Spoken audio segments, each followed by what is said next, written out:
Lindsay, can you hear us? I can just hear you now, thank you. We can't see you, but we heard you. Sorry, I've been having problems this morning. That's right. Well, as long as you can hear us and we can hear you, I think we can get started if you're happy with that. Yeah, that's fine. Okay, so good morning, everyone. Resuming hearing 30.1, rezoning submissions regarding Rolleston. And just before we hear from our submitters this morning, anything from the 42A team? No? All right, first submitter up this morning, Christchurch International Airport Limited. Good morning and welcome.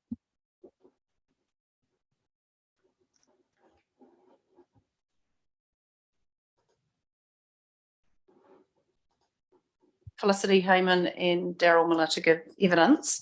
I didn't intend to go through my legal submissions, but there are a couple of points that I may elaborate on with a couple of extra matters. So in paragraph 5, I just explain why the airport's evidence came in by way of rebuttal. We had expected after the PC71 decision that there would be a section 42A report analysing the submitter's original evidence. We'd get a 42A report, and whether we liked that or not would determine whether we needed to lodge anything further. As I said at paragraph 6, the stance that the council has adopted throughout this process is not to analyse evidence as part of this process and rely on PC71 being subject to variation 1. Just in relation to that, and it's not a matter that needs to be determined now, PC71 is only within scope of the variation insofar as it includes the land outside the air noise contour. So I do not accept that the evidence will necessarily be considered as part of variation 1. Somewhat surprisingly, because Mr. Cleary and I disagree on lots of things, but the fundamental legal points that rise in relation to this hearing and whether this is the right hearing to be in or whether it's the variation hearing, Mr. Cleary and I are in agreement that on the proposed plan submission whereby the submitter has sought rezoning of land from rural to residential, that fundamental question should be, and in fact has to be, in respect of the land under the contour determined in this hearing and not in relation to variation 1, which is a long way of explaining why we've had to put our evidence in by way of rebuttal rather than getting the officer's report we had expected to see. And I don't intend to go into it in detail, but I'm conscious that Councillor Hassan wasn't here on Monday, but we had an exchange on Monday in the context of the Carter Group hearing where I gave some submissions that I considered this was the hearing in which the fundamental decision on rural to residential ought to be determined. Mr. Cleary and Mr. Thompson, as I read his evidence, are in agreement with me on that.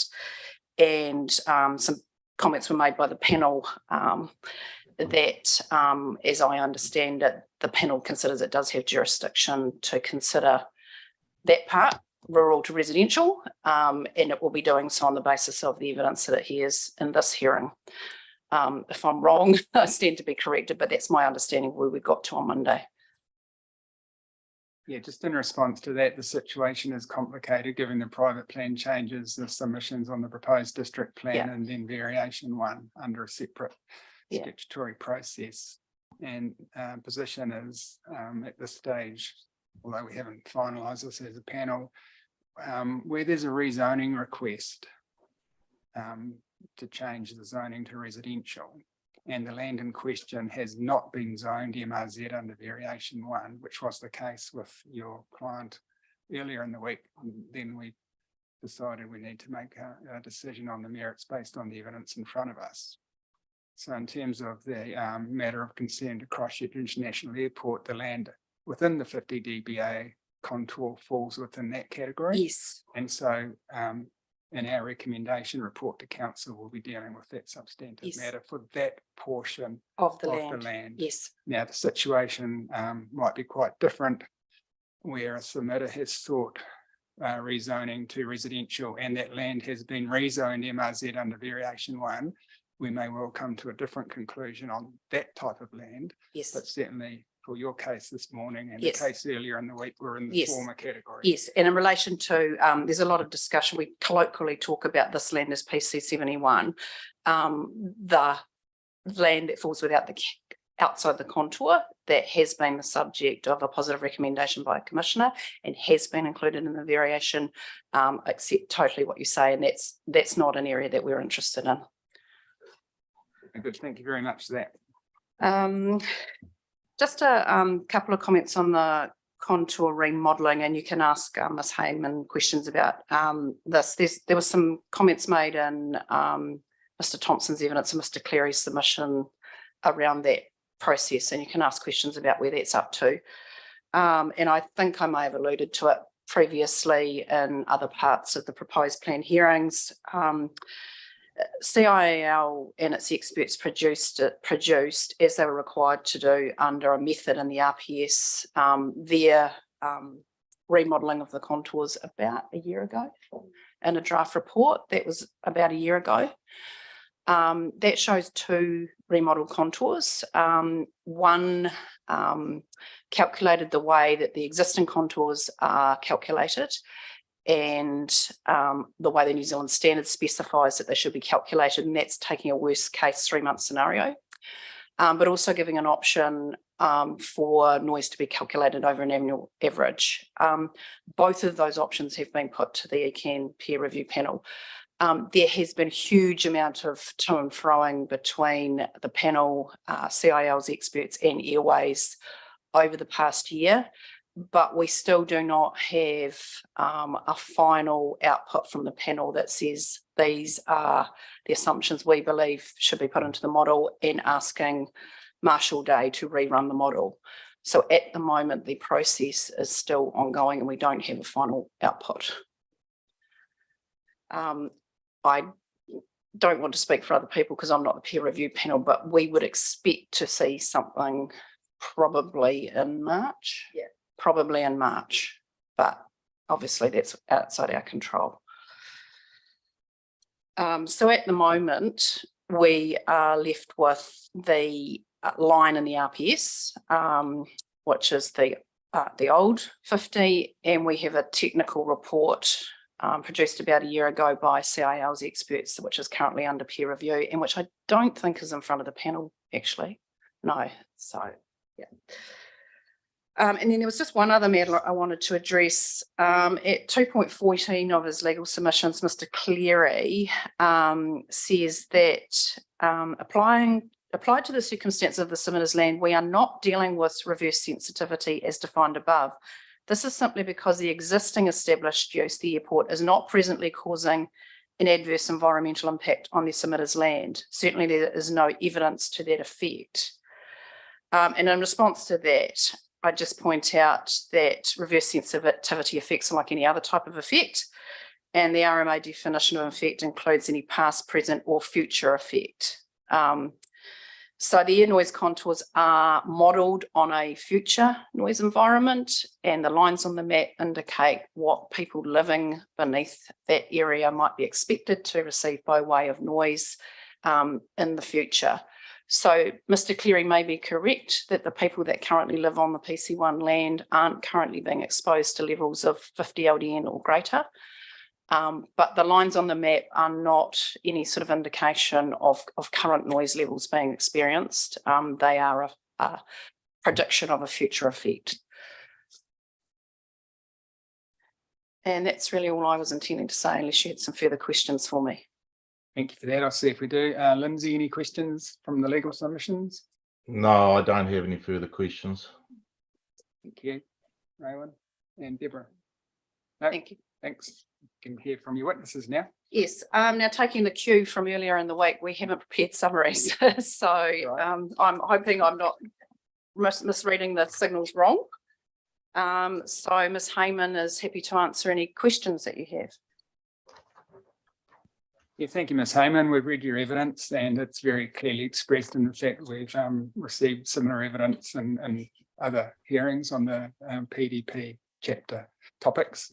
But I'll just see if we do have any questions for you. Lindsay, any questions for Ms. No, Halen? thank you. Raymond? Can you just get your mic? Yes, good morning, Ms. Hayman. In your rebuttal evidence at 16B, you talk about some interesting research that's been done, and it's given me food for thought. Could you provide a reference to that research? Yes, we can provide it after this. Thank you. And in your paragraph 17 at C, you talk about quiet noise environment. What is meant by a quiet noise environment? That's a really good question.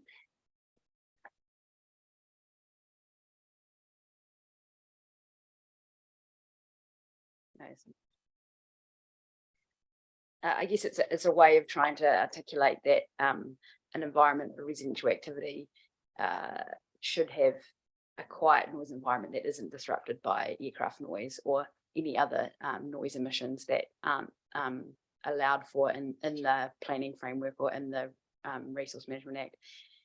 And recognising that aircraft noise over a certain level will impact the quiet noise environment that one would expect to have in their residential house.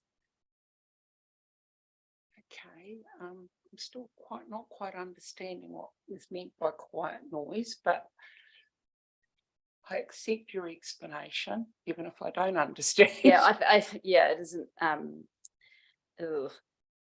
Noise and understanding how noise affects people and is perceived as a very complicated acoustic and psychological area of expertise. And on the research that we've done through the noise control remodeling process and for noise management at the airport, there's different levels of when people feel like noise disrupts their peace and quiet and has a negative effect on how they experience living in their home. And that kind of goes back to your earlier question. There's been a lot of research done internationally and some in New Zealand, which tries to quantify that social science aspect and then put some metrics around it. So I think perhaps when we share that information with you, that might help answer it. Okay, thank you. Just as a follow-up to that, would a quiet noise environment be one that meets permitted activity noise standards for a residential zone? Yes, yeah. Okay. Ever any questions? And I have no further questions either, thank you. Thank you.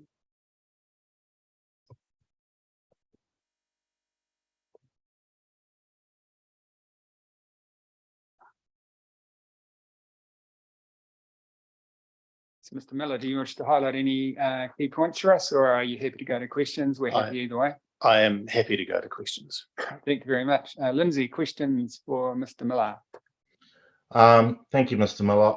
I don't really have any questions for you. We've obviously had quite a bit of evidence about air noise contours, reverse sensitivity, etc. in previous hearings. But I was interested in your comment in para 28 of your evidence that about the weighting issue regarding the PDP process. You say it's at the early stage of the PDP process. We've been hearing submissions on the PDP since August 2021. And we're relatively far through. We've heard all the topic chapters and now looking at site-specific rezoning requests, and then the variation one after that. So could you perhaps explain what you mean by the early stage of the process? Certainly. It wasn't meant to be a commentary on the hard work that the panel has done. It was more around the position that as a submitter, the airport, of course, has not seen the outcome of that process or the decisions. Okay, that's fair enough. I guess my my last question was you've included some maps which show the draft possibilities of changes to the air noise contour. Appreciate there is a process. statutorily, in terms of the process, if there was to be a change to the air noise contours, just confirm to me it would require a change to the RPS and the 3 different council district plans at some future stage in the future. Is that your interpretation of what, if there was to be a change, what that process might be? Yes. Okay. Thank you, Chair. I have no further questions. Thank you, Lindsay. Rowan, any questions? So I just have one. Morning, Mr. Miller. Looking at the map on the air noise contours, it's just, why aren't they uniform? Why aren't the optional boundary lines not uniform? Commissioner, that's probably beyond my sphere of expertise. It's an output of modelling. I'm not sure if Ms. Hayman can assist with that.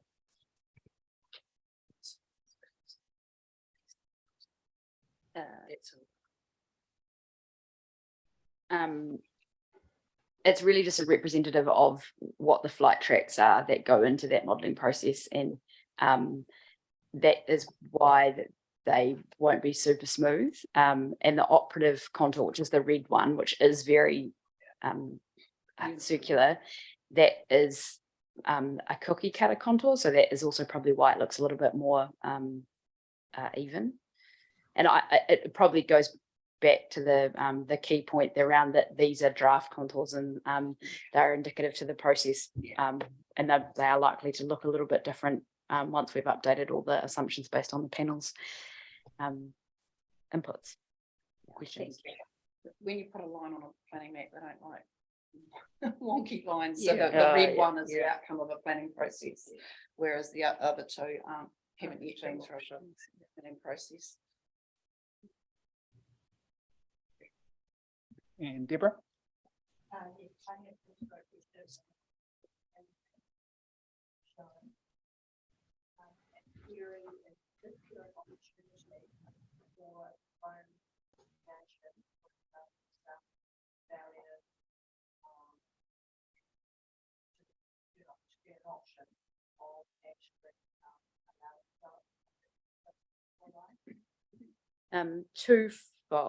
So that's twofold. There is an acoustic treatment program that the airport currently roll out, and that is for existing residential activities that are exposed to a higher level of noise. Testing me from 65 decibels in towards the airport for noise from aircraft operations, and noise from on aircraft engine testing. It's 55 through to 65 and above. But the acoustic, well, I should first add that I'm not an acoustic engineer, and my understanding of how these different barriers for when you will put acoustic treatment and mechanical ventilation in are based on the premise that at a sound level of 50 decibels to I think it's about actually 57, your standard new house with double glazing and insulation in a house that meets the building code today will automatically meet the required sound reduction to get the internal sound level of the house down to 40 decibels. But once you get from about 57 and higher, there needs to be a specific acoustic attenuation and treatment to get that internal sound level. And it goes back to the, and again, this is would be in Laura McNeil's evidence from the strategic directions chapter around, it's not just reverse sensitivity of noise that you experience inside your house, it's actually your ability to enjoy your whole section and have an indoor-outdoor lifestyle, which is what most Kiwis aspire to have. And also how you can live in your house and have your windows open or closed and not be impacted by aircraft noise.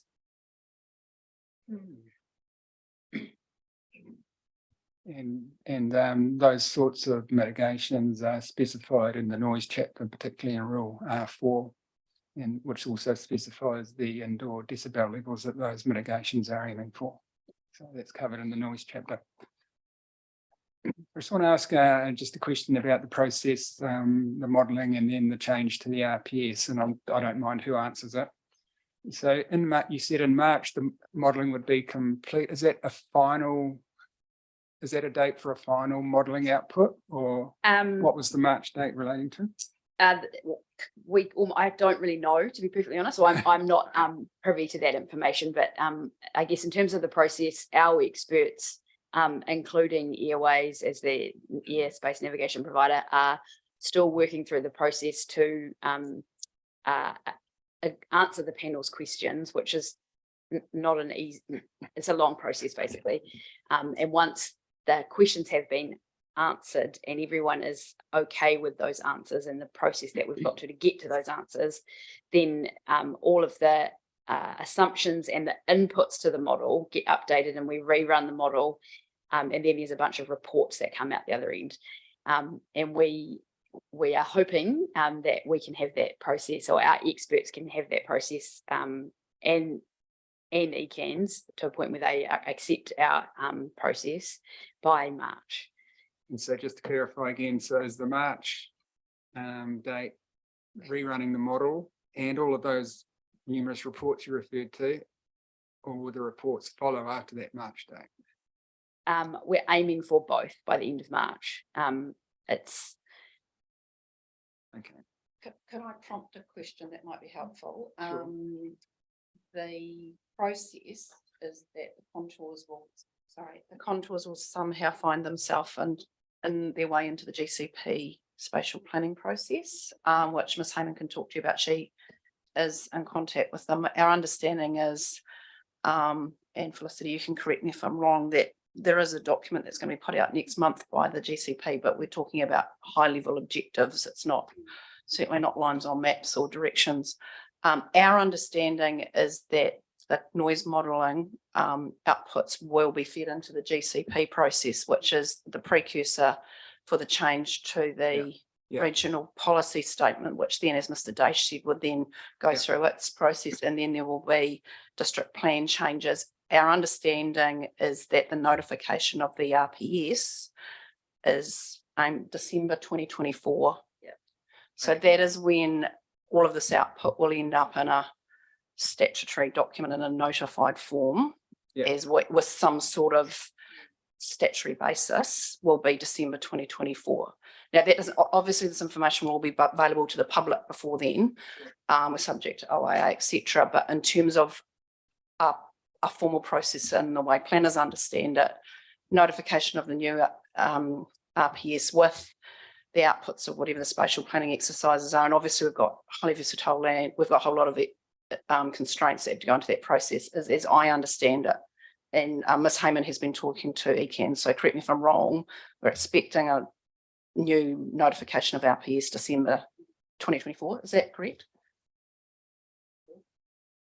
Yes, that's correct. That was from conversations last year, the middle of last year. So I don't know how that timeframe may with ECAN, but yeah, with ECAN, yeah. You know, that's helpful. So that's what I was going to ask about next. And so that's a December 24 notification. Notification of the RPS. Then we've got to go. Then there'll be a scheduled process. The RPS will be finalised. Maybe there'll be appeals on that.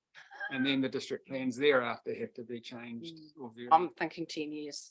That will relevant. If it does. Well, quite a few years. Yeah. Okay. No, that's helpful. Thank you very much. And I don't have any other questions from Miller. I was just interested in that process. Thank you. Thank you very much. And Ms. Appleyard, just while you're here on a totally different subject regarding the Lincoln rezoning hearings, have you been able to give any thought to how much time you might need to represent RIDL? So we've got, so if I just, next level in the morning on that day. So let me know if I'm so. There's another rezoning from industrial to residential, and I'm representing that party as well. Yeah. I think we've got half a day for that, and I'm not thinking that we'll need, Justine, are you there? We've got half a day for that. I'm not thinking we'll need half a day for that, so I can have the Carter group ready to go as soon as next level finishes. So we don't need to be starting after lunch. I think we can probably start the Carter group probably mid-morning, on the basis of how things went yesterday.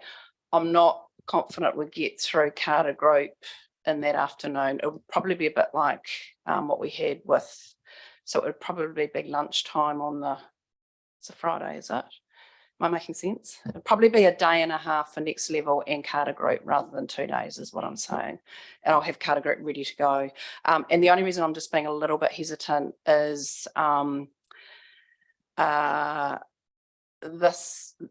site does contain versatile soils, but not highly productive land, which is subject to the NPS. And so there is going to be quite a bit of rebuttal evidence coming in on Friday. So that's the PC 69. Yeah. So you'll be getting a bit of rebuttal on this week. So maybe what I can probably do at this stage, I would say I think we'll need for the 2 of them, we'll need a day and a half. But maybe when we get the rebuttal evidence on Friday, I'll The other option, I mean, I can move things around to suit you if you'd want next level some other place. No, that's fine. I just wondering. Or whether you want to try and put Carter Group all into one day and do next level at the end. It's just, I was just wondering, I know that Emma is being liaising with either you or your juniors. And the only reason we've been a little bit cagey is because we haven't got the rebuttal evidence yet. So I can make an assessment on the basis of what we've filed already. But we've just got to get this rebuttal in, which is due tomorrow. So at that stage, we'll know the size of it. All right, thank you for that. Thank you. So the next submitter on our list is Voina Crofts. And Heather, she was going to come in person, is that correct? And she wasn't scheduled until 10:45. So we'll adjourn now until we have some more submitters.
Good morning, Lindsay. Can you hear us? I can, thank you. Can you see me this time? We can. Excellent. I've got it sorted. We can see you from your tie upwards. Ah. Yeah, Better. that's wonderful. All right, we'll resume the hearing of submissions regarding rezoning proposals for the Rolleston area. And at this stage, we're hearing from Ms. Crofts, the further submitter. So good morning and welcome. And I see you've handed out some materials. So why don't you just lead us through that and let us know what you want to tell us this morning. Thank you, sir. So, hello, my name is Boyna Crofts and I live on Madison's Road, Weedens. I have lived in Weedens for 55 years. So although I do not have any expert witnesses with me, I have a fairly comprehensive knowledge and understanding of our area and surrounds. The district of Weedens now sits in Springs Ward and also now seems to sit within the boundary of Rolleston. Weedens is an area with dry and very stony soil, which makes it perfect for building with no threat of liquefaction. Weedens is between Rolleston and Templeton, heading towards Christchurch, and sits in an amazing location, central to Rolleston, Templeton and West Melton, and minutes away to direct access to the central Christchurch on the Southern Motorway and the new film studio development on Kirk Road. In my submission, I agreed with Roger and Gwenda Smithies to enable subdivision of 1 acre lots to allow for more growth and significantly more lifestyle options around the fringe of Rolleston. I would suggest that the Selwyn District Council look at decreasing the density in the rural inner plains from 10 acres to 1 acre for this sole purpose under the rural zoning. This could apply to all or part of the inner plains or to all or part of the Springs Ward to include Weedens, and with special attention given to the land between Rolleston and Templeton heading towards Christchurch. Weedens has its own highly regarded school, brand new community centre, golf course, tennis courts, and a very strong cricket club. These would all benefit greatly by a stronger population within this district. The new Southern Motorway gives Weedens and its residents the closest and fastest access to the central city, coming right to Weedens Ross Road, and is easily accessible with only a 20-minute drive time to Christchurch Central. This has reduced our travel time, emissions and fuel usage. Although there is already a large industrial development to the west of Christchurch, I would not agree that the land pattern for the district of Weedens has been established. I would also not agree that the Rolleston I-Zone or the Littleton I-Port require more land to be put aside for future development, especially not heading in the direction of Christchurch City. Planning for quarries and industry should not be creeping towards Christchurch. They should be kept away from our prime housing opportunities. All landowners would have the option of going down to 1 acre lots, more or less, for the purpose of lifestyle housing, incorporating 1 house per acre. Rules should apply around 1 dwelling per acre, specifically for lifestyle housing and not for business use, which takes out any reverse sensitivity issues. This would create an important living option to increase well-being and promote healthy living within the Selwyn District and would give people other choices. This is an option that Selwyn District is severely lacking. Being in close proximity to existing settlements and within 30 k's of central Christchurch and with a little land available for this option in Christchurch, Selwyn could cater for this, and planning-wise it would create a buffer between industrial and townships and sequentially makes total sense. There are potentially hundreds, if not thousands, of lifestyle parcels of land that would become available instantly if the council looked at bringing down the minimum land area for the inner plains. Town water supply and sewage pipes are now within 1 or 2 blocks away from Weedens and most of the inner plains area. And in my submission, Selwyn District Council should continue to lay the pipes to supply access to these necessities to any new lifestyle blocks. In my opinion, this could be fast-tracked, as has the changed urban density rules in Rolleston. It would help internal migration from Christchurch to the rural fringes. And in the next 10 years, there's huge, supposedly huge increases in population. To get the ball rolling, I am asking to subdivide my block at 619 Madison's Road from 5 acres to a minimum of 1 acre lots, whether it be built on immediately or in the future. I am 66 years old and I'm struggling to keep up with my 5 acres. This is very unlikely to ever become a productive block. This was previously my father's horse racing stables. This has been my home for most of my life and I would like to continue to live there. I believe these are relevant and reasonable points for you to consider consenting to this. There would be no adverse environmental effects arising, and there is a large road frontage for easy access. I am in the same block as the new community centre, tennis court, golf course, and 2 blocks from Whedon's school. This would be solely for the purpose of lifestyle housing with no business use. This would be subject to Selwyn District Council bringing the town water supply and sewage pipes down Madison's Road or reaching some agreement. In my original submission, I also suggested that parts or all of the Inner Plains area with an area of 10 acres or less be looked at for rural residential zoning. As I understand it, rural residential would allow for half-acre lots. I'm sure you are all familiar with the rural residential strategy adopted in June 2014, and instead of me going over it all, I've included this in my paperwork that I've handed to you. It does reiterate all that I have said. But now, 2 years later, because of certain unforeseen aspects arising, there are potentially a couple of elephants in the room that may come into play that were unknown at my time of writing. The first one being the areas of land now deemed to be productive, like 1 to 3. Whedon's has over the years, like most of the Inner Plains, gently changed from larger farming blocks of 20 acres or more down to 10 acres or less non-productive blocks. The soil has recently been deemed productive, is extremely dry and stony, making it difficult to grow anything without large irrigators. In my opinion, I believe that any land units of 10 acres or less would be unsuitable and very unlikely to become productive. People living on these smaller blocks do not in general own large expensive farming equipment for food production, but are more likely to have full-time jobs, larger houses and own boats. In the last few years, a lot of the large land areas that were used for food production have now been rezoned to small industrial sections and are also now being turned into quarries. This has been despite a lot of opposition specific to productive land use. While the quarries want to dig up the stones to cart them to different areas, the stones are already there on this Inner Plains land waiting to be built on. Decreasing the remaining Inner Plains land to 1 acre would stop the spill of industrial sections and quarrying into some of Selwyn's finest locations and be of great value to the City of Christchurch and the Christchurch District Council. I would mention again the proximity to the new film studio development on Coot Road. As my land has recently been assessed as Luck 3, I suggest that being productive is quite difficult on a small 5-acre block like mine, and at my age I am unlikely to produce anything at all. The second one, of course, is the Christchurch Airport proposing a new flight path that doesn't include the intensive urban development area planning in Rolleston.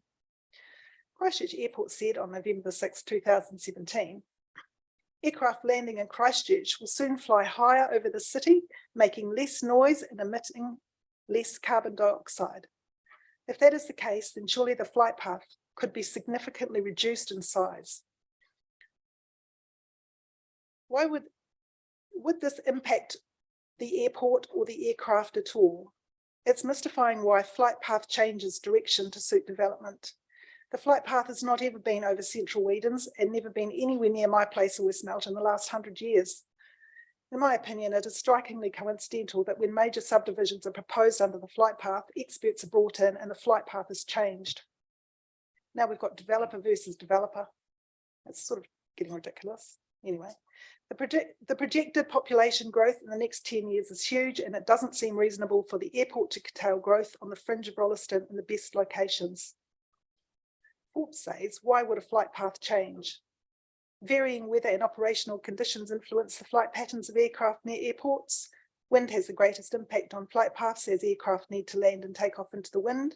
As the wind changes, the flight paths change accordingly. There is nothing said about altering the flight path to cater to intensive urban development.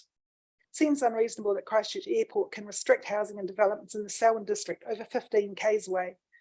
It's tricky to find maps, but I'm pretty sure that aircraft already fly over built-up areas. Looking at the minimum land area in the rural plains at 1 acre would therefore not be considered residential, but still rural. I'm not particularly clear on that point, but anyway. Another option that could be looked at would be the optional halving of any land holdings under the 10 acres in the rural plains area. Taking into account the incredible location in relation to Christchurch City, Rolleston, Whedon and Westmelton, I believe it's the right time for this to happen. I'm hoping the commissioners will place more importance on housing options in Selwyn at this time.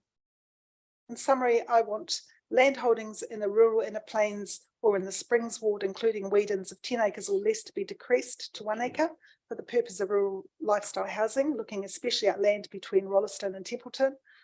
I want this fast tracked, and I want Selwyn District Council to supply the infrastructure for the town water supply and effluent disposal for properties to join. If this is not put in place now, Selwyn District will miss this very important opportunity for years to come. This is a sensible and clever and the most logical direction for efficient and effective planning and for the flow of Rolleston. There's been mention of constraints on land in other directions other than where the Carter Group are wanting to develop. Shouldn't constraints on perfect locations be either rectified or overruled on occasion? Isn't that the point of having planning and submissions? There has been a lot of mention of shortages in medium density sections. This must also apply to lifestyle planning. Thank you for your time. Thank you very much for that. I just want to clarify, you referred there to your original submission. I understand that you are what we call a further submitter, so you lodged a further submission in support of the submission of Roger and Gwenda Smithies. I did. Yes. Okay. I think I actually originally submitted, but I couldn't find that. It seems to have disappeared. So yes, I submitted in favour of them. Yep.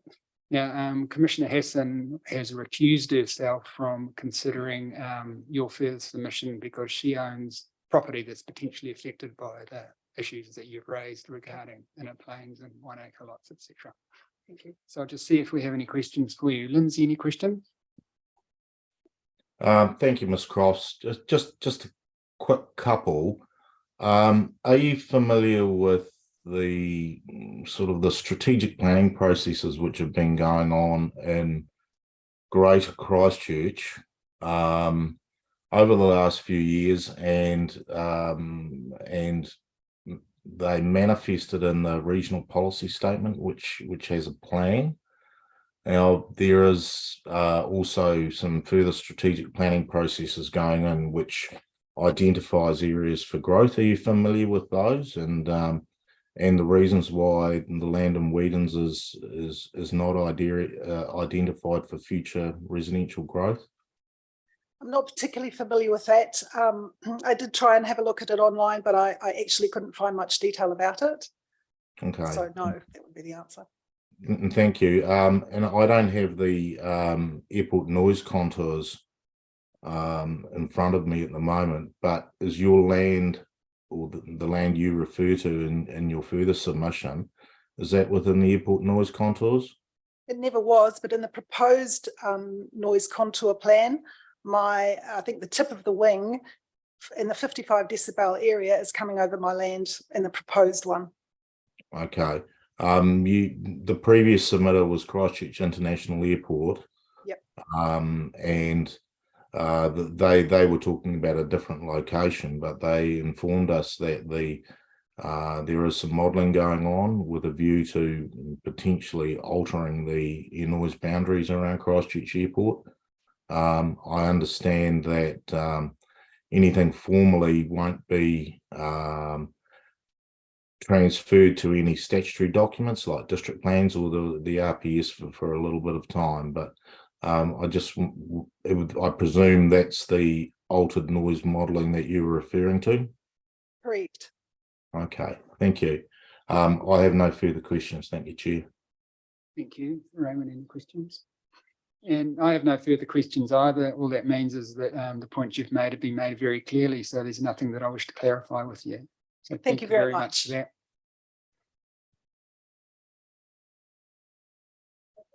Thanks. Enjoy the rest of your day. Christchurch City Council.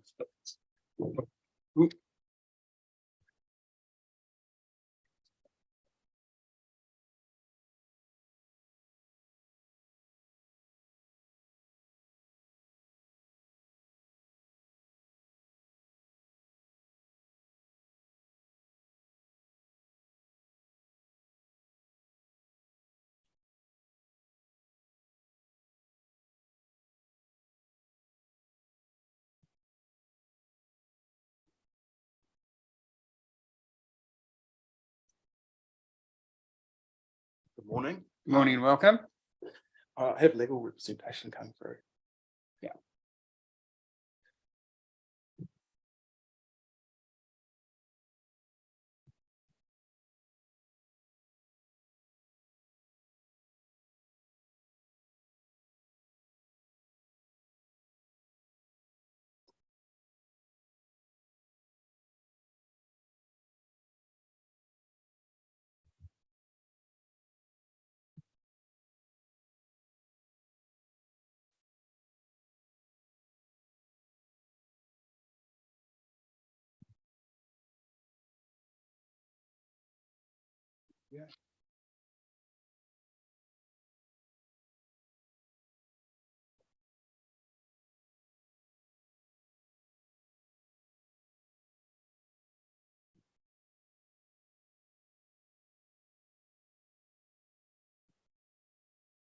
Kia ora.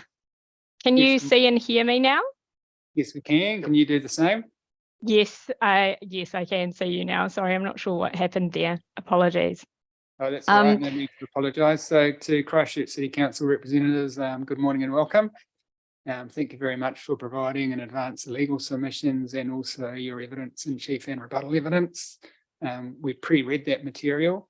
That means you don't need to read it all out loud to us again, but each of you are very welcome to highlight key points or summarise your key points for us if you wish to do so, or alternatively, if you wish to do so, we can proceed straight to questions, but I'll leave that very much in your hands. Other than that, over to you.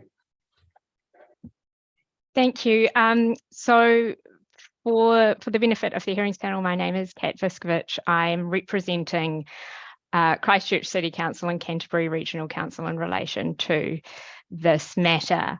As you've just noted, you've read the legal submissions, so I'm not proposing to go through them. I do have a couple of points that I do wish to elaborate on, in particular, in response to some of the legal submissions that have been filed by other council, in particular for developers, and to reflect on the recommendations on PC 81 and 82, which were released at the end of last week. My comments today are going to focus on Policy 8 of the National Policy Statement for Urban Development. I note that the submissions seeking rezoning in areas outside of those identified on Map A of the Canterbury Regional Policy Statement do not align with the higher order direction that that document provides. And it is my submission that there's no justification for Policy 8 of the NPSUD to be engaged in relation to those areas. To the extent possible, the Regional Policy Statement and the NPSUD should be read together. Policy 8 should only be relied on where there is a capacity shortfall that necessitates a departure from the strategic approach set out in Map A. As is discussed by Mr. Lightbody in his evidence, no capacity shortfall exists that necessitates such recourse. And based on the comments made in the recommendation on PC 81 and 82, at least in those areas, it would not be until the medium term that development capacity will be provided. In other words, beyond the lifespan of the PDP.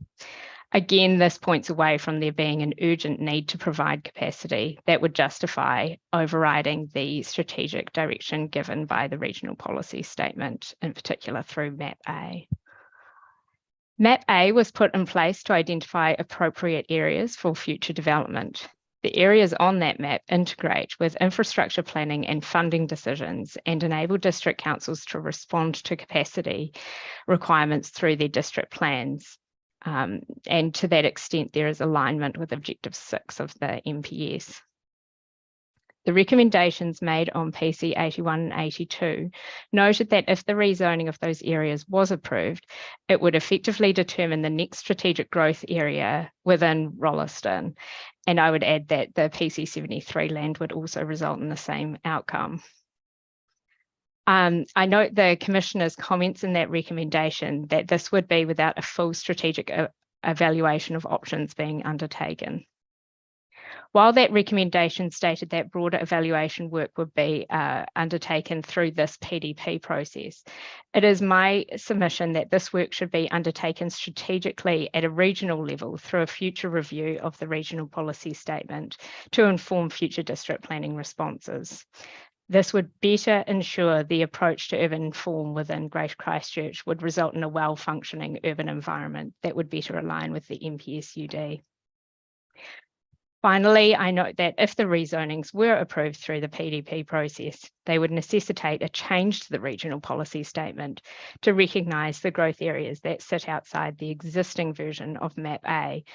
And in my mind, this appears to be the wrong way round, as rather than looking at the big picture first, the lower order RMA document, in this case, the district plan, would essentially be directing a change to the higher order document, which would be the regional policy statement. I'm happy to answer any questions that you may have on my legal submissions. Mr. Lightbody is also available to answer any questions that you may have on his evidence. Thank you very much for that. I'll see if we do have questions. Lindsay, any questions for council? No, I don't have any specific questions. And I do have one or two questions for Mr. Lightbody, but presumably you've had a look at the evidence which was produced by the Carter Group on Tuesday or Monday and Tuesday this week in relation to valuation assessments and economic assessments. That says there is actually an overall, or thus telling us there's an overall undersupply in the later, medium and long term of residentially available land in Rolleston. Yes, I understand Mr. Lightbody has looked at that. Okay, thank you. Look, we've been through urban growth hearings and a number of these issues have been traversed before, particularly any perceived tensions or potential misalignment between the MPSUD and the RPS. So on that basis, I don't have any further questions. Thank you. And Raymond? Deborah? Just you may be able to help me, or maybe Mr. Lightbody can, just in terms of we understand, and particularly from reading Commissioner Thomas's decision on PC 81 and 82, that the Greater Christchurch Partnership has undertaken a spatial planning exercise. Is either of you able to talk to the likely timeframes for that? Yes. Good. My understanding is that it's being notified first consultation next month or month after April. And then we're looking to have that done by the end of the year, my understanding is. And Sorry, that's good. that's the last bit. By the end of the year is the growth is the idea. The idea being that we get that in place to give effect to the MRT and other directions from higher order. So that's the Greater Christchurch Partnership Spatial Plan, looking to notify in April and hopefully finalised by the end of the year, as it was said. Yeah. So that what's being notified in April isn't lines on maps, but it's the overall higher order what we'll be working towards, which is the consolidation and the urban form and the higher densities and the rest of it. Yeah.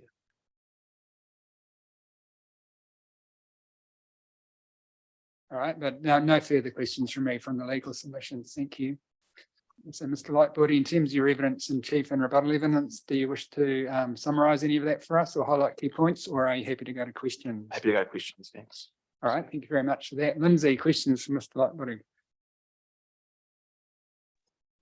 Thank you, Mr. Lightbody.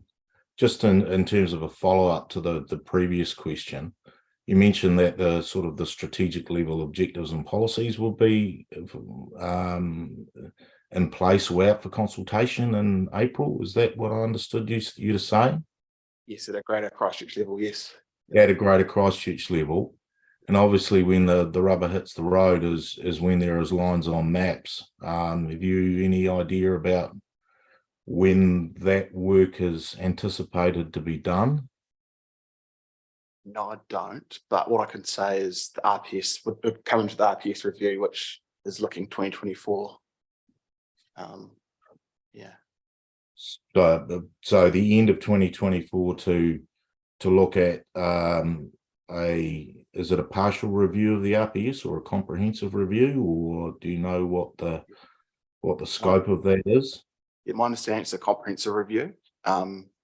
With in the current RPS, there is provision to change map A, which is being talked about, but depends on the whole order where we end up going with that. But the comprehensive review of the RPS is next 2024. Yeah. Yeah. Okay. If I can take you to your evidence in chief, 2nd of September 2022, there's just one word I am confused about what you actually mean at your 811. Sorry, sir, I just have to bring that up.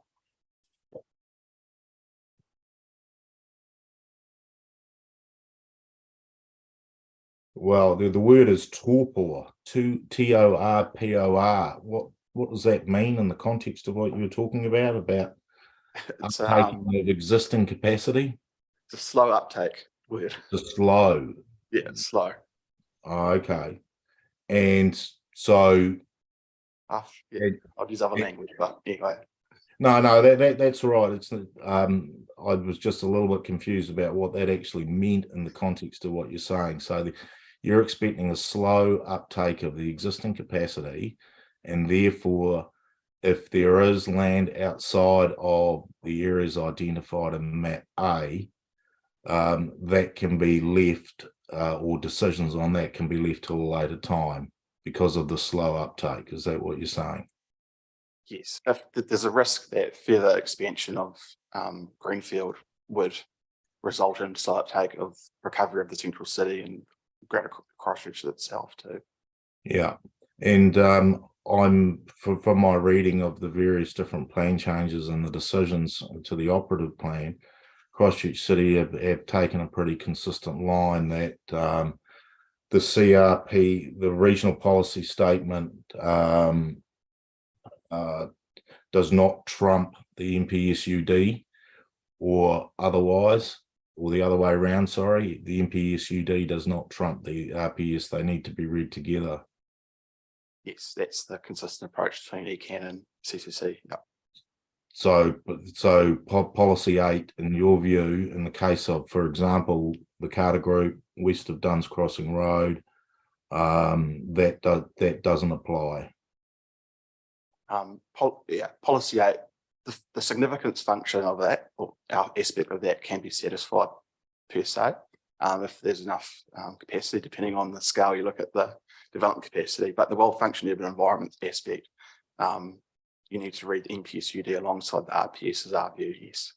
Okay, and observations when you're looking at west of Duns Crossing Road in terms of well-functioning urban environments, what was the city's position on that, or was it silent? It was more an in principle position that the city council and ECAN, for that matter, were taking.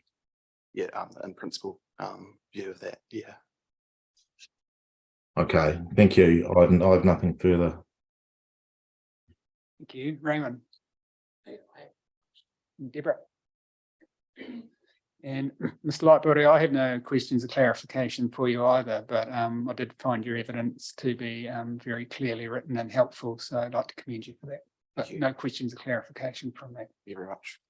All right, so thank you very much. That's the end of the presentation, unless council wants to add any closing comments. No, nothing further. Thank you. Thank you. All right, so now we're adjourned until after lunch. We reconvene at 1 p.m. Thank you very much.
Right, good afternoon and welcome. Resume the hearing of submissions seeking to rezone land in and around Rolleston. And at this stage, we are hearing from 4 Stars Development Limited and Gould Developments Limited.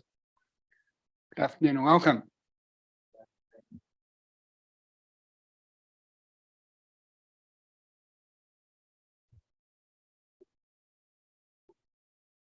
Yes, I'm just going to say, because it's my debut before the panel, I introduced myself. I'm Jared Cleary. I'm not sure whether I was actually listed to appear on the schedule. Oh, okay, thank you. I understand, it's the panel's practice. It prefers not to have summaries of evidence or summaries of legal submissions. We leave that up to the discretion of the witness or the counsel. What I usually say is that we've read everything that's been pre-circulated, so there's no need to read everything out loud to us, but everyone who's appearing before us is welcome to either read summaries or highlight key points at their discretion. Well, we haven't prepared a summary. I'll just touch on a few of the issues in my legal submissions, but more in response to some of the submissions by my friend Miss Appleyard earlier today. But before I get sort of underway in terms of the submissions, we have tabled a few documents with you, which we will discuss in detail. And I'd also like to sort of actually firstly address I'll refer to it as the procedural mess, because I think, as you, Commissioner, you described it as a messy situation in terms of the various different processes, like the proposed plan and sort of the variation. But essentially, because of the uncertainty, we have actually chosen to file evidence and appear before you today. And it's probably somewhat fortunate that we have, because we understand your intention is to make decisions on land that is not included within the variations. Yeah, so what I said to Ms. Appleyard in relation to what we call the Carter Group submission to rezone land west of Duns Crossing Road is that for that case, given that that land had not been included in variation 1, we would, as she requested, make a decision on that request on its merits. And so the contour land is not included in the variation. It is actually identified on the ODP to the variation as potential future residential. So it is actually it's quite an unique and unusual sort of beast, shall we say, in terms of all of the variations. But because of the limits on our resources, deadline resources, we haven't got the full array of witnesses giving evidence. Rather, we've relied on evidence that was presented and sort of almost all accepted, I would say, in the PC 71 process and on the actual merits of the rezoning the PC 71 land as residential. We have provided some planning evidence from Ms. Aston and also rebuttal evidence from Mr. Thompson, who unfortunately can't be with us today. And the other thing I'd like to say is that we understand that the variation panel will be differently composed to the present panel. And in which case, in terms of all of the PC 71 land, and in particular the contour land, we have to reserve a position as to whether or not we turn up again in May or June and run a full case on that. I think it may change in the interim. We just don't know. But another point is, and this is particularly in respect of the contour, and to be quite frank, we had expected that the results of the second round of remodeling would be completed by the time this hearing commenced, as we were advised by the airport and by ECAN that the various experts, the airport's experts and the panel, had actually agreed to all of the inputs and assumptions that would go into the second round of remodeling. And indeed, that's what's set out in Ms. Heyman's evidence. And we've relied on that advice, in terms of, correspondence with the Environment Court regarding the management of the appeal on PC 71 in respect of the contour land. we now understand that the remodeling is scheduled for March, and we're just interested in the panel's view as to if that remodeling is completed by March, will there be an opportunity for that information to be provided to the panel and for the parties to actually comment on that information? Because it will be highly relevant. It is highly relevant, of course. It goes to the crux of the case, essentially. Yeah, I can't give you an answer to that at this stage. Of course, it depends if it actually happens in March or not. Well, it is. That's a very apt comment, Commissioner, because it was actually originally due. The report of the panel was due in August of 2022, and so it's now 5 or 6 months overdue. But what can be absolutely certain, to the extent one needs full certainty, is that it will have to be finalised prior to the variation hearings. And I say so simply because the airport itself, as you know, rely on the experts, they rely on the updated contours or the new contours for the purpose of its submission on the variation. So it'll have to be completed sooner rather than later. Can't answer your procedural question at this stage. Thank you. So can we actually now we can go to the documents that are going to be tabled? I can briefly go through the what we refer to as the planning timeline, and perhaps Ms. Aston will take you through the other document. And the reason why we've tabled this timeline is that we've been keeping abreast of the hearing this week, and in particular the questions of Mr. Phillips regarding essentially, well, why don't we wait for a spatial planning process and the regional policy statement review, before making a decision as to additional capacity beyond what the potential 6,500 that seems to be, it's a number that seems to be doing the rounds, and I'm not sure whether that number includes the competitiveness margin required by the NPSUD or not, but we've just used that figure in terms of 6,500 capacity, and we've identified when that capacity will run out at the latest. And we've estimated it to be 2027, 28 on the basis of, it seems to be a consensus of the experts, there's 5 or 6 years supply.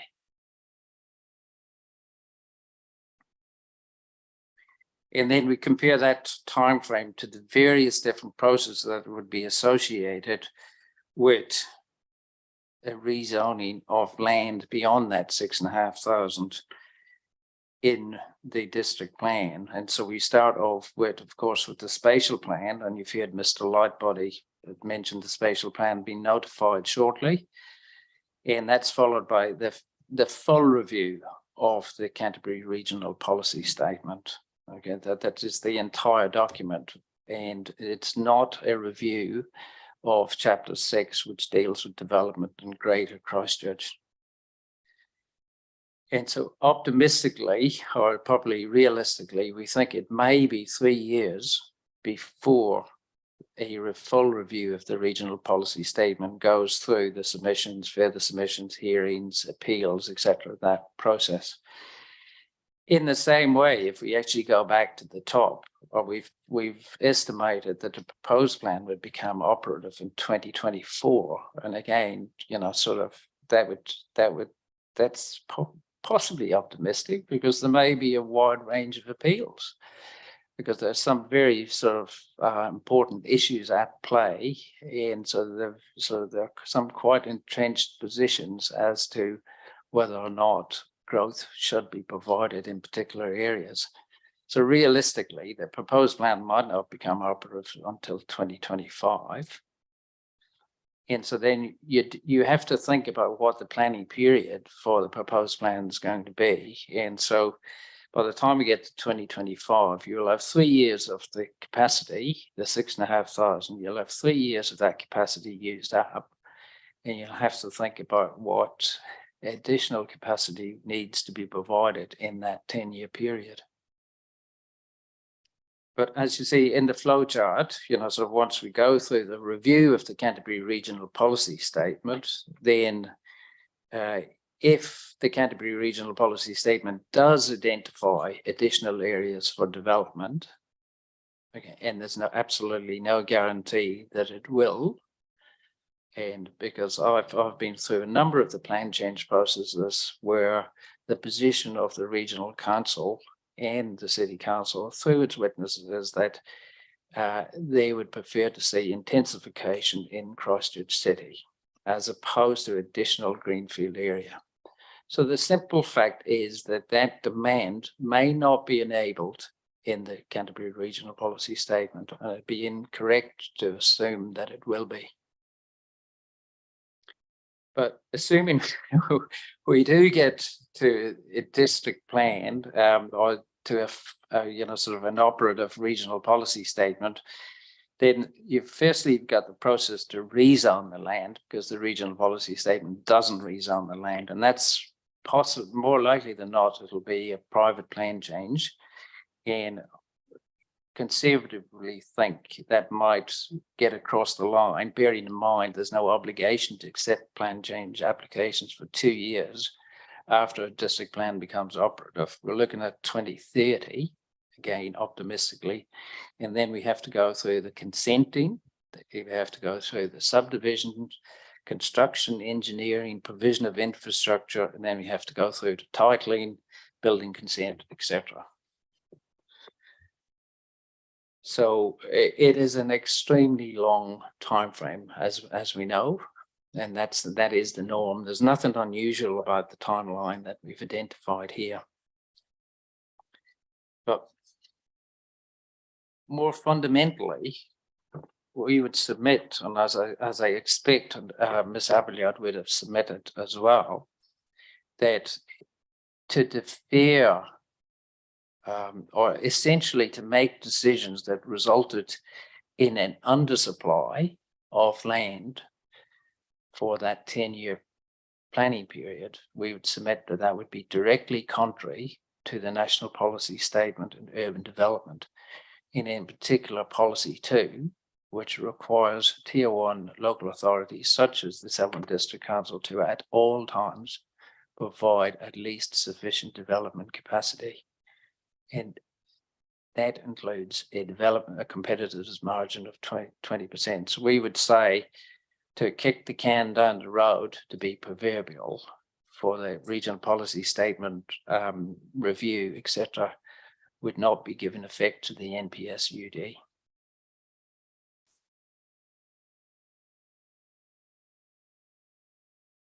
The second document, as I mentioned, is a recommendation from the expert panel, the peer review panel,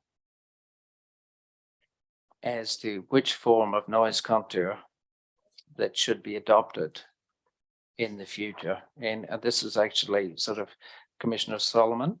I think you asked a question of Ms. Heyman earlier today to explain the difference between the various contours, with the blue contour, the red contour, etc., in Mr. Miller's evidence. So the documentation that Ms. Aston will take you through sort of actually is relevant to that question.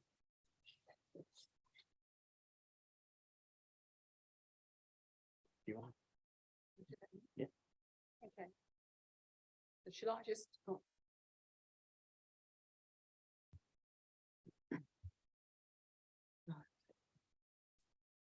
Good afternoon, everybody. So I'll just take you through that second document relating to the noise contours first. As explained by Mr. Cleary, this has been provided or recommended to Christchurch and Waimakere districts to assist them in identification of contours within the variations that they are preparing in terms of giving effect to the enabling housing intensification amendment to the RMA. And they are recommending using the annual average contour rather than the outer envelope contour. And the difference between those is explained in the extensive remodeling work. Basically, the outer envelope is the highest recorded runway usage on each runway end over a 3-month period. So it's the very highest usage, whereas the annual average future noise contour is a single noise contour run to represent noise over an entire calendar year instead of the busiest 3 months for each runway end. And both contours have been given to the panel, and the choice as to which to use has been left with the expert panel. And their advice is that the annual average contour is the best fit in assessing representing noise levels. And if you look at the appendix, you'll see the two contours there. So the blue one is the annual average contour, and that's substantially off the PC71 land, including the land under the noise contour. And that's the one that the panel are recommending should be used. The other important point to make is that the noise expert advice is that the approach using the busiest 3-month period is theoretical and could importantly never actually be achieved. And this is another reason to support our position that it's virtually certain that the operative noise contour will be replaced by a contour that doesn't affect the land. And so it's just a matter of time that the contour will come off the land, in my opinion. Yes, and the other important point to make is that the existing contour is based on the outer envelope, which the panel have recommended should not be used going forward. So it's absolutely virtually guaranteed that that's not going to stay as the measure. So that, in other words, that the red line, which is the existing contour, is based on the outer envelope methodology, which the panel are recommending this year, the busiest 3 months of the year, which the panel are recommended shouldn't be used.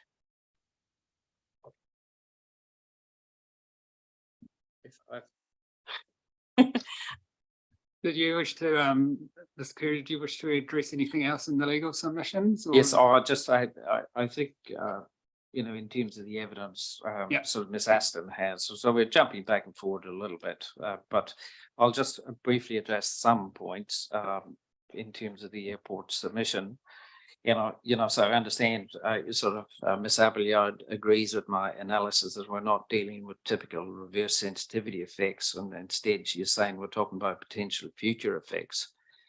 In the present context, I would say that there's a potential that at some unspecified future point, there could be hundreds of years, we don't know, that the airport will create noise effects that affect the submitter's land. And then this could lead to potential complaints, which could then result in potential constraints on the airport. You know, so in the submission is that in terms of potential effects, we're talking about drawing a very, very long bow. But regardless, I mean, the critical point we're making is that sort of if the recommendation is to use an annual average noise contour, that effectively means that those effects, the original effects from the airport, will never occur on the submitter's land. And we say it is virtually certain that that is the case. And in terms of the issue of certainty, the question of certainty, which is touched upon in Ms. Appleyard's submission, there's no requirement in the RMA itself, and nor indeed is there any requirement in case law that certainty is required before a decision can be made under the Resource Management Act. I think if certainty was required, then the system would grind to a complete and utter halt, and nothing could be ever approved, could ever be approved. None of the cases advanced in my friend's Miss Appleyard's submissions support the proposition that there needs to be certainty. In fact, the case law points in the other direction, and I can give you examples of that. One particular example in Selwyn, if need be, where the issue was like a deferred zoning on the basis of infrastructure that may never, there was no guarantee whatsoever that would be provided. It relied on a third party to enable access to that infrastructure, but yet, despite that, there was the deferred zoning was approved, and that's a case of Akaroa Orchards and Selwyn District Council. The other thing about the deferred zoning about sort of unmeetable expectations, which is again referred to in Ms. Appleyard's submission, and that's not the case here. The submitters have a justified expectation the contours will move from the land, and we're also on record as having offered not to lodge any applications would enable sensitive activities on the land until the peer review panel confirm its removal. So we don't have any expectations. And the City Council position, I'll just touch briefly on that, but we understand the City Council does not impose the inclusion of Plan Change 71 land in the variation. So we're actually uncertain of their position in respect of the exact same land under the proposed plan, and that hasn't been made clear by Ms. Viskovich or Mr. Lightbody. And so the final point, just in terms of earlier this week, Mr. Phillips provided you with some, some evidence regarding sort of various options for expansion of Rolleston. And like it's a macro analysis, we accept that. And so we're not clear as to whether or not he sort of had a good hard look at how those limitations might apply to the Plan Change 71 land. Sort of a bit surprised about that because his firm was involved in the plan change application, but never mind. I think Ms. Aston might have something else to say on that matter, but those are essentially my submissions. All right, thank you for that. If I'll see if we have questions arising from the legal submissions before we hear from Ms. Aston. So, Lindsay, any questions for Council? Yeah, just a couple. You made the observation that this hearing panel might be constituted differently to the related ISPP hearing panel. Commissioner Van Voorsthuyzen, Commissioner Solomon and myself are due to deal with the Rolleston components of the ISPP. So I'll just make that little bit of clarity. The second thing is looking at your timing diagram, and I understand that this is it's an unusual and a complicated position that both you or your clients are, and we as a hearing panel are in at the moment.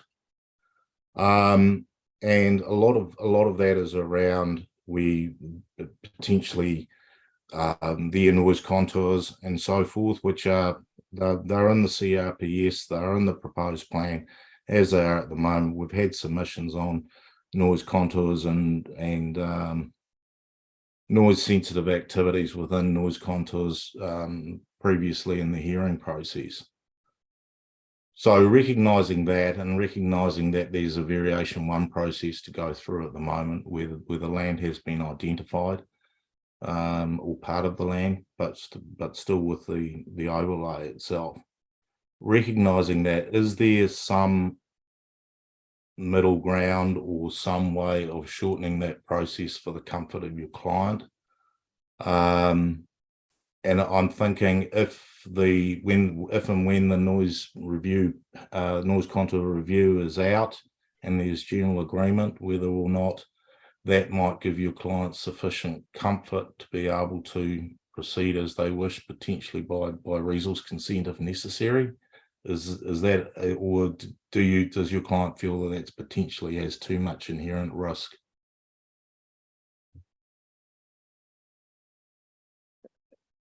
Well, I would answer that by saying that procedurally, there's certainly there is scope to actually, if our client were to be required to turn up again for the variation hearing, there's certainly procedurally there are processes or options available whereby, shall we say, the points of difference or the matters at issue, sort of can be resolved by, for example, by sort of conferencing or discussion with council officers beforehand, so that there was some comfort, for example, that we didn't need to go to the variation hearing, sort of armed with, sort of another 10 witnesses covering all bases, including whatever traffic, infrastructure, etc. So there's certainly scope for that within that might require some directions from the panel. Yeah, but beyond that, in terms of the actually contour issue, sort of I may be sort of optimistic in saying, there's some scope for agreement between the submitter and the airport once the second round of modelling has been undertaken. And the effect of that might be might mean that for the purposes of the variation hearing, that's simply not an issue. So there's certainly, we have enough time to actually narrow down the issues for our client before we need to turn up again in May or June. And we also heard from Christchurch City this morning that they're participating in terms of the greater Christchurch partnership, in terms of a strategic planning process underway. Wouldn't the existence of noise contours or revised noise contours also have an influence on that strategic planning process, which is currently underway? I understood Ms. Appleyard advised this morning that certainly the spatial plan won't have any lines on any maps. At this point, at the initial point. It may well be. It's certainly possible that when the spatial plan is notified, there may be some reference to that work, and there'll be some reference as to whether or not certain land will be constrained. But again, I understand there won't be planning maps included in the spatial plan. Yeah, no, I understand that. And where I was trying to get to with my first question was, if there is a report which is agreed by all the experts and agreed formally by the various councils that need to, that the noise contours or the methodology for the noise contours needs to be changed, and that will come up in the CRPS, would that give your client sufficient comfort to be able to plan what they wish to do on that land? I'm not entirely sure actually it would, but just looking at the time frame, sort of we're talking about, as I said, a full RPS review that might not be completed for another 6 years until 2028. And then there is a process of inserting the new contours into the district plan. No, I mean, certainly if the new contours were included in the RPS in 6 years' time, a client's position would be, sort of much improved, shall we say. Okay, I can understand that. I don't have any further questions. It's an unusual position that the parties are in. Anyone, any questions, Council? Deborah? Yes, I know. Paragraph 2.23. you mention about if the deferral was to be removed, there's a possibility of a small sliver of contour land to be affected. And that was shown in Mr. Miller's Appendix 2. Can you explain that understanding a little bit to me?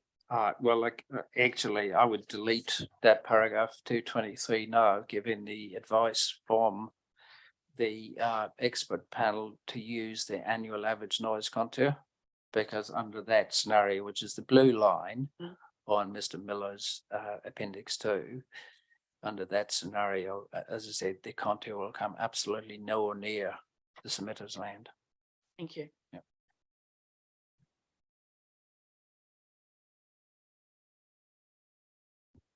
Any other questions? No. Oh, sorry. One. Yep.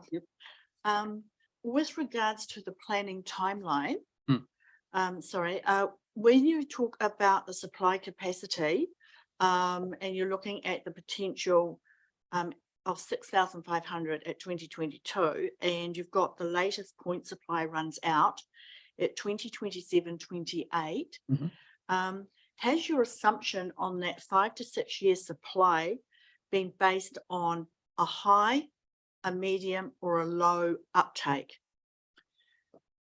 The timeline's been prepared on the basis of the evidence that you heard earlier this week, in particular the evidence from Fraser Colgrave, the economic expert, and Mr. Sellers. So we haven't inquired, shall we say, as to whether or not it's low, medium, or high sort of forecast at all. We've just simply relied on that evidence. Now, just in terms of that, we understand Mr. Colgrave to say, sort of the population growth has far exceeded even the high estimates that have previously been relied upon. Those are the estimates from Stats New Zealand. Thank you. Just in terms of the sort of wider procedural issue you raised about the relationship between these rezoning hearings and variation 1 hearing, and I understand it's problematic for not only you but other submitters in trying to decide when and where to present a full case. I'm not making any definitive ruling here, and this is just my personal view, but I would imagine that in this case with PC 71 being adopted by the council and imposing an MD1 zoning, this is on the land outside of the contour. And with variation 1 imposing an MRZ zoning on that same land, I'd be surprised if there was a need to justify the residential zoning of that land through the variation 1 process, given that background. In terms of the land within the contour, it might be useful to inquire from the council as to the reasons why that land was excluded from variation 1, and then evidence might usually focus on the reasons for that exclusion. And of course, I'm not aware, and I haven't read the documentation yet because we're still donkey deep in rezoning hearings, about if there's any further submissions opposing that particular element of variation 1. I just simply don't know that yet. But if there was, you might need evidence to address whatever points those further submitters are raising. You say, like in terms of the non-contour land, I understand that there's very little in the way of opposition to that land being rezoned. Originally, the Christchurch City Council, I understand, lodged a further submission in opposition, but that was actually subsequently withdrawn. I don't think that certainly I'm aware that there are some submissions that oppose the introduction of the medium density residential standards anywhere in the district. And so one cannot predict the strength of the case that may be advanced in support of that submission. But I can be reasonably confident, I think, that the zoning of the non-contour land will be confirmed as residential. In terms of the contour land, we've obviously asked for that to be included. And there's one further submission in opposition to that. Right, okay. And again, I'm not offering any strong advice, it's just a personal view. It's up to every submitter to decide how to run their various cases.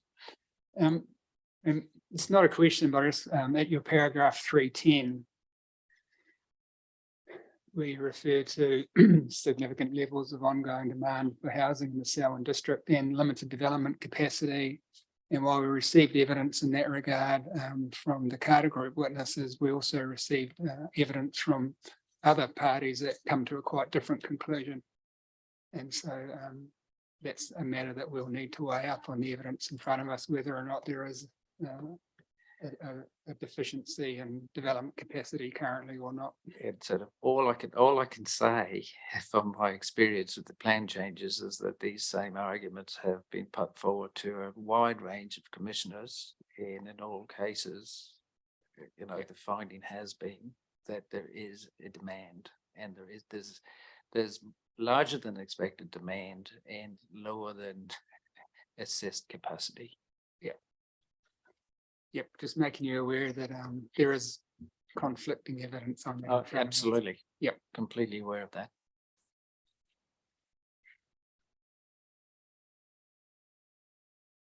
No, I don't think there's anything I wanted to ask you arising from the legal submissions, but thank you for that.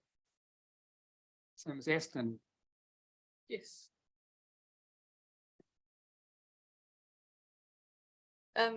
Just first of all, a few additional comments from me on the timeline that Mr. Cleary has presented. First of all, just to make the point that in terms of the supply capacity and the potential 6,500 sites, the important point that is stressed in Mr. Fraser's evidence is that market supply will only ever be a proportion of feasible capacity. So that is potential feasible capacity, and that's different from market supply, because there's a whole host of reasons outlined in Mr. Fraser's evidence. Sorry, Mr. Colgrave's evidence is Mr. Fraser Colgrave, as to why that is the case: landowner intentions, operational constraints, ability to deliver land, infrastructure upgrades, etc. It's quite a complex process. So I would therefore say that 5 to 6 year supply is on the conservative side, taking that point into account. Obviously, I've sort of kept up with the discussions about whether to wait for the spatial plan, and I just wanted to make the point that the circumstances of the PC71 land, including the contour land, are quite different from the Duns Crossing Road area, which is a major extension of Rolleston in a westerly direction. Whereas what we've got here with the airport land is, to my mind, it's really an infill. It's going to be entirely surrounded by urban uses, including the proposed district park adjoining to the east, which has been in the Rolleston structure plan since 2009. And I can't possibly see the spatial planning process coming to any conclusion other than this is appropriate. The only reason why it's not being rezoned now is because of the airport noise contour, and that's clearly made in the decision on PC71. So it's quite a different set of circumstances to the West Rolleston land. And in my mind, there's absolutely no benefit whatsoever in waiting for the spatial planning process. And this is actually confirmed by Mr. Hugh Nicholson, and Mr. Thompson has referred to his evidence on the point in PC71 at page 6. Mr. Nicholson confirmed in his summary his view that a spatial planning exercise was unlikely to reach a different conclusion with regard to the use of this land. Given the noise contour together with the new district park proposed in the Rolleston structure plan set the parameters for the urban form of this part of Rolleston. And the other matter I just wanted to comment on, which Mr. Cleary has alluded to, is just very briefly Mr. Phillips' assessment of the alternative possible zoning options for future growth at Rolleston, other than the West Rolleston area promoted by way of plan changes 81, 82 and 83. And I just want to confine myself to option 2, which includes the PC 71 land. And he identifies some disadvantages. One is that it's HPL land. Well, the evidence we've presented is that that's not a deal breaker, and that this land clearly meets the NPS HPL 3.6 criteria for allowing development on urban land of HPL land in certain circumstances. He refers to fragmented ownership and land parcels, typically 4 hectares in size, and associated potential barriers or delays to development. Well, that's absolutely not the case with the PC 71 land. It's the remaining 10 hectares of the Levi Road block, a total of 30 hectares, all in one ownership. And the balance is the split zoning of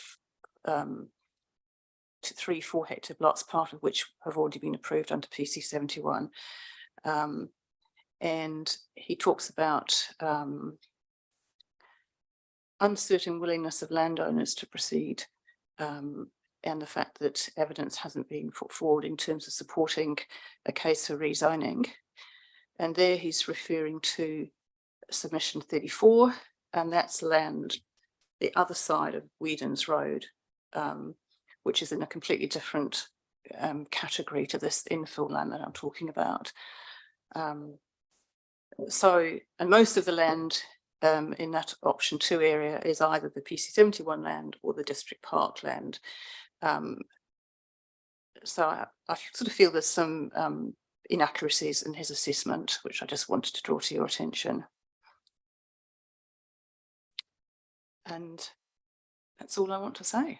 Thank you. Thank you. I see we have questions for you, Lindsay. Thank you, Ms. Aston. I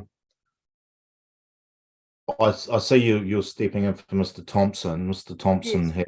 had quite a bit in his rebuttal evidence about proposing or needing to change various of the urban growth policies. Do you think that's, I was of the view that we've already dealt with urban growth? I think the only one, obviously, Paragraph have, 30. Oh, so go ahead, yes. Oh, sorry, Mr. Thompson's paragraph 30. So he's Yes. in his rebuttal evidence.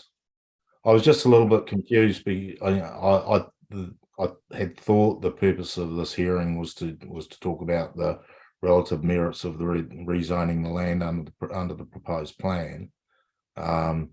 So I don't know whether or not you wanted to restate I think what which have already been said in previous hearings. No, I think what he's talking about is the additional changes to the urban growth policies that have been recommended on the officer reporting on the NPS HPL hearing, which is only the report only came out at Christmas, and evidence is due, I think, the 10th of February. And that includes further changes to the urban growth policies to align them with the NPS HPL. Okay. And we are presenting evidence on behalf of various clients, including Gould's Development. So I think he's aligning that's the context for the changes he's talking about. Okay, I misread that. Sorry, apologies for that. Right. Look, there's been a lot to read on this particular property in terms of certainly plan change 71, the recommendation of the commissioner who was appointed there, the various submissions, and quite a lot of the evidence that you've referred to.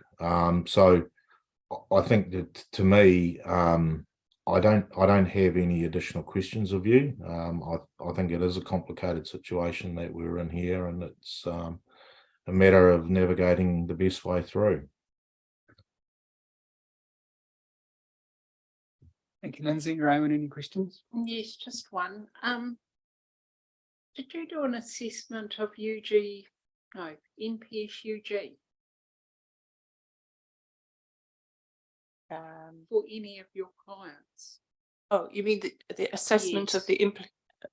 the assessment, the MPS, there's two MPSs, there's one, and then National Policy Statement Urban Development, and then there's the National Policy Statement, is it that one, Growth, UD? Urban growth. Yeah. Urban growth one. Yeah. Urban Development, yes, yes, absolutely. So when Yes. it came to policy one, I think it's 1A, and the relationship of Māori with their culture to express their Sure. cultural, how have you dealt with that? Sure.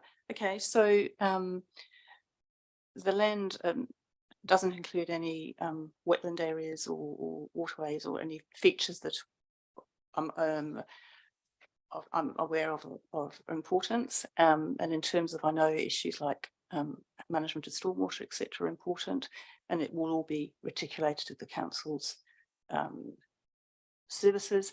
And when we were preparing PC 71, we did consult with Tangata Whenua and obtained, so the draft PC 71 document was sent to them for comments, and we received those comments, and they weren't requesting any changes of any substance.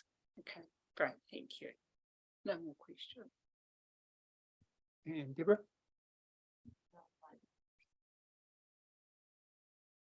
Look, I've got no questions from in terms of the planning evidence. Mr. Thompson's rebuttal evidence sets out those issues there.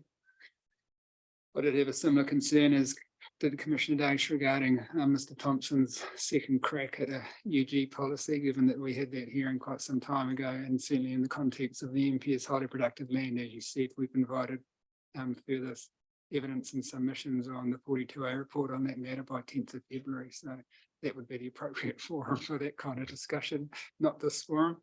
But yeah, no questions of clarification, and certainly I understand that we need to give consideration to this Christchurch Airport noise contour issue, and obviously we'll have to have regard to factors such as what's in the operative RPS that obviously we're obliged to have pretty strong regard to. But no questions of clarification. Thank you. Thank you.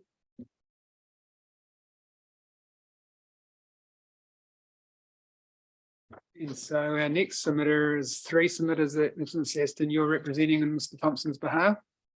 And Mr. Cleary, are you part of that group of submitters, or were you just for this one?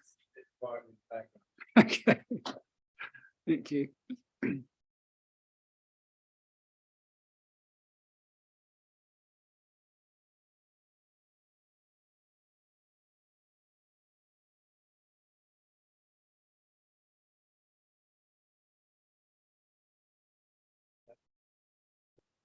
Sorry, maybe I'll just add one final thing, and just in terms of the contour, and I recall Ms. Avaliard saying today that the expert update analysis by the airport's experts wasn't actually before you. It's a very lengthy document, and I'm sure you've got plenty of documents to review, but there's actually the executive summary is very informative. And I think it might be worthwhile actually having that, sort of reviewing that. It is in plain English so that lawyers can understand what's going on in a very complex modelling process. So it might be, I think it would be of value to at least familiarise yourself with the summary, and we can make that available. You can, if you wish. I'm not convinced to what extent we'd need to involve ourselves with a technical report that hasn't as yet reached a full conclusion, and certainly not in front of us in terms of the authors, so we couldn't question them, and then I wonder what its relevance is anyway. Again, as I say, it's an easy to understand summary of the process and what the key drivers, shall we say, behind the review are. Yeah. Well, you're welcome to provide it if you wish, but I can't guarantee that we'll actually give it much regard. That's okay. Thank you.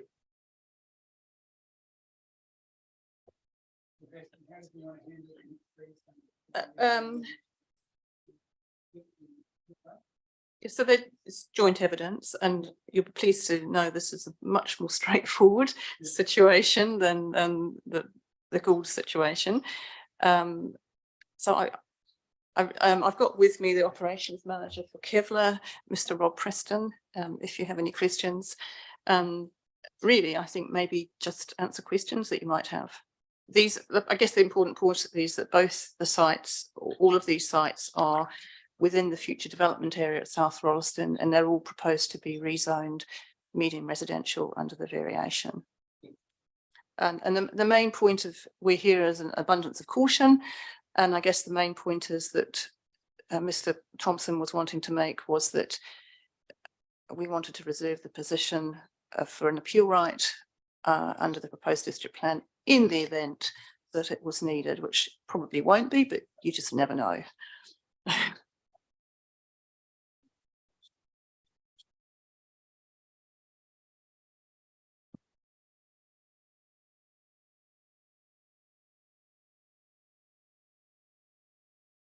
All right, so we'll see if we have any questions arising collectively from the evidence that Mr. Thompson provided in support of those three submitters. So Lindsay. Thank you, Ms. Aston. Look, I don't have any questions. It's from a planning context and a planning framework position. But the three submitters are certainly more straightforward than the previous one. So I don't have any questions. Thank you. Rowan? It's just one from me. It's the same one as last time. How did each of the three separate assessments deal with policy 1A, I think it is? Sure. Who are the three? So Dunweaven was the subject of a private plan change, so that there was specific consultation with iwi through Mahara Hua. Yes. The other two are just submissions on the proposed district plan. So there hasn't been any specific consultation, but they are sites that are in Southern Rolleston within the future development area that the council has already identified for urban growth, and they are now in the medium density variation. And so, and council will have done that consultation as well in terms of with iwi in order for them to be incorporated in the variation. Great. Yeah. All right. Thank you. All right. Deborah? One question. It's on paragraph 7, and it's through the government. They have lodged a proposition and land use consent for restricted development of the plan. It's currently being processed by council. Do you have any timeline for that particular process? I'd love to have a timeline. Sorry. Is it by the or is it outside? No, it's a non-complying subdivision and land use consent, because at the moment technically it's in the variation, but the medium residential zoning only takes effect on the date of notification when it's an existing zone. And because this is a proposed zone in the variation, it only takes effect when decisions are made, which is due in August, September this year. But Kevlar is extremely keen to get moving as fast as possible, and that's why they've made the decision to lodge the consent in advance. And there are no submissions opposing on the medium density variation opposing the rezoning. So in effect, in all practical senses, the zoning is applicable now. So we're confident that will be a successful application, and we're just liaising on matters of detailed design, infrastructure, etc. with the council. But there has been a lot of ongoing consultation with the council, but it isn't that process can continue regardless of any decisions you have to make.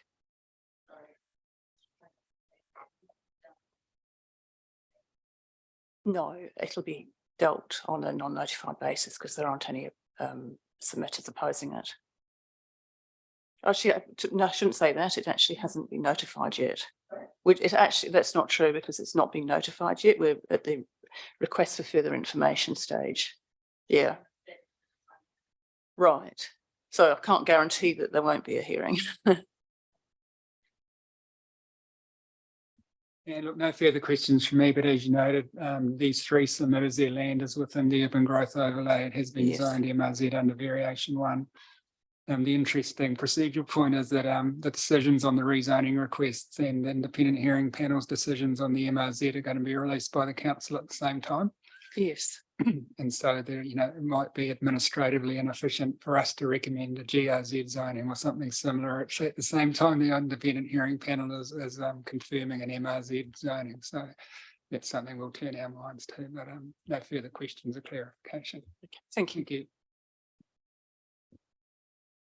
And that brings us to the end of submissions for the day.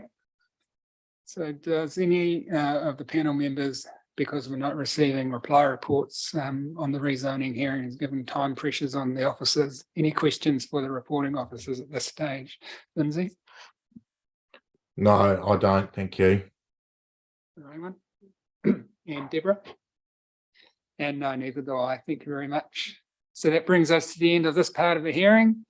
And we next convene, let me check, on the 14th of February for rezoning submissions on Prebbleton. So thank you very much, everyone. Enjoy the rest of your day.